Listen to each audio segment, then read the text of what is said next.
में चल रहा बा कोई माई का लाल धुन किसी का नहीं होता है। सौम्या पोखरेल और हमने एक सेंट सॉन्ग किया है।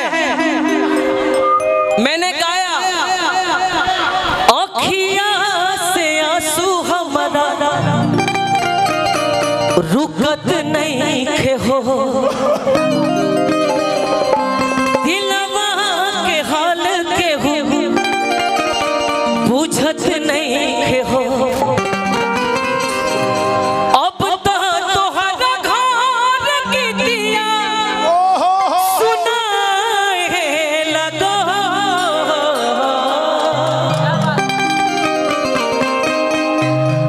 हरदी कुचाए लगल मेहंदी रचाए लगल, हई जान हमर चाहे लगल,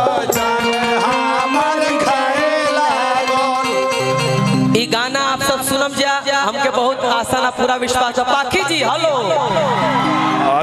पाखी जी भागे के नहीं खे। अरे भागना कहाँ है, आप तो मिली हैं। अभी तक कढ़ी बारी खा के जाएंगे। हाँ आप बैठिए, आप बैठिए। सौम्या जी को मैंने इसलिए बुलाया कि मैंने गाना इनके साथ किया है। क्या बात, मैं आपका एक्टिंग का बहुत बहुत बहुत फैन हूँ। हम तो भाई बचपने से फैन है, हमारे 27 में आई रहे। आप अगर सैंडल पहनी है तो उतार सकती हैं, मैं भी चप्पल उतार सकती हैं।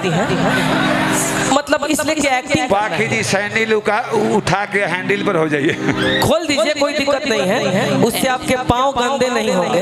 थोड़ा बहुत एक्ट करना है। आदरणीय अरुण यादव जी के आवाज पे हमने गया हो नजरिए हम मौत नजरिए सजा हो, नजरिए नजर के नजर से मिलावेला, नजरिए के मारल के हु बचिए ना पावेला।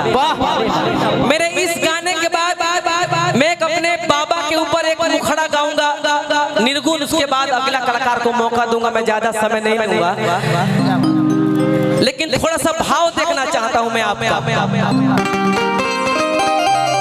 वो बचपन वाला भाव। हंसिए मत प्लीज, हंसिएगा मत। आप एक heroine, no laughing from this matter. इतना कैमरा लगा के दिलवा में सपना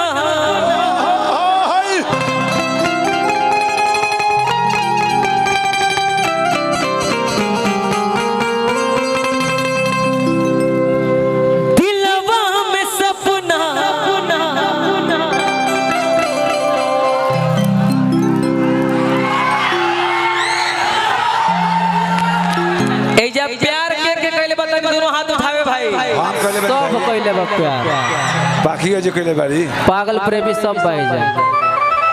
पाखी जी का प्यार हम देखले। इसके बाद एक गाना गाऊंगा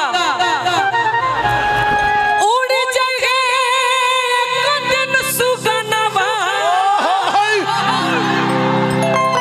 लेकिन इस गाने के बाद इस भोजपुरी जगत में इस मंच पे बबीता किन्नर जी को मैंने अपने गाने पे रिकॉर्डिंग डांस करते हुए देखा।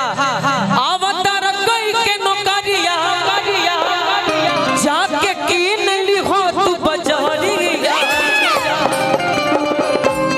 लेकिन कभी मेरी उनसे मुलाकात नहीं हुई, लेकिन दशहरा 51 घाट में हमारी मुलाकात हुई। इस मंच पे छोटा भाई गोलू बैठा है, आदरणीय बड़े भाई दीपू रानावत जी उपस्थित हैं। मैंने इनके ऊपर गाना गाया साहबद में पहुंचे को और किया रजिला नामावा के ना जाने दीपू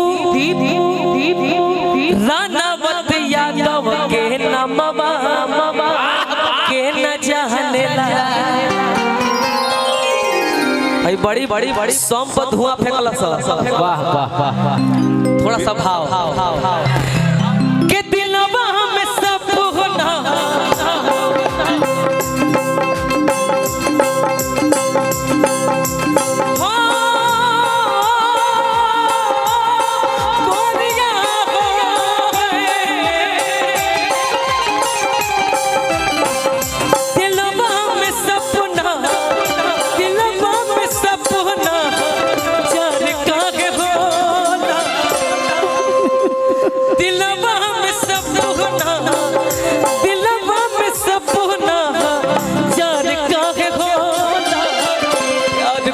चीज हट प्यार काहे होला, प्यार कवन चीज हट प्यार काहे होला, दिलवा में सपना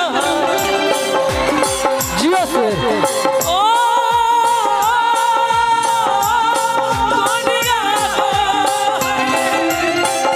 दिलवा में सपना, दिलवा में सपना जान काहे होला।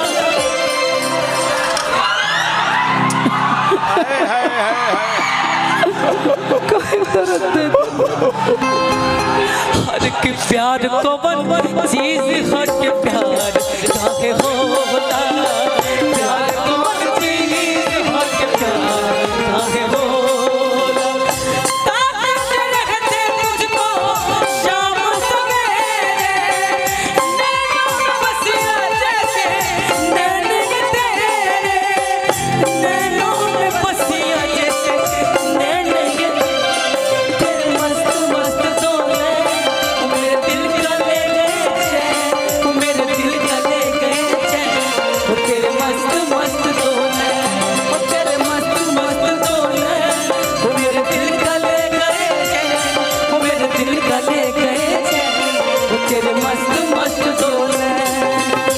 प्यार कौन चीज हट प्यार काहे होला, प्यार कौन चीज हट प्यार काहे होला। इस बात पर मुझे भी एक गाना याद आ गया क्या बात है, वाह वाह। क्या बात है। और वो गाना सुन के आप लोगों को भी लगेगा कि हाँ ये भी प्रेम गीत ही है। सही बात है। ना कोनो हाथ ना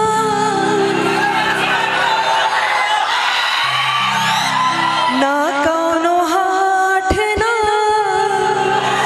बजरिया से हो, ना कोनो हाथ ना बजरिया से होला, उमरिया के रोग है नजरिया से होला, उमरिया के रोग है नजरिया से होला। ना कोनो हाथ ना बजरिया गिरा सकता हूँ। एक्टिंग है, आप एक्टिंग कर रही हैं आप बहुत अच्छा। आप एक हीरोइन हैं और कलाकार का कोई उम्र नहीं होता है, जितना उम्र होता है उतना जवान होता है। क्या बात, टूटा हो दिल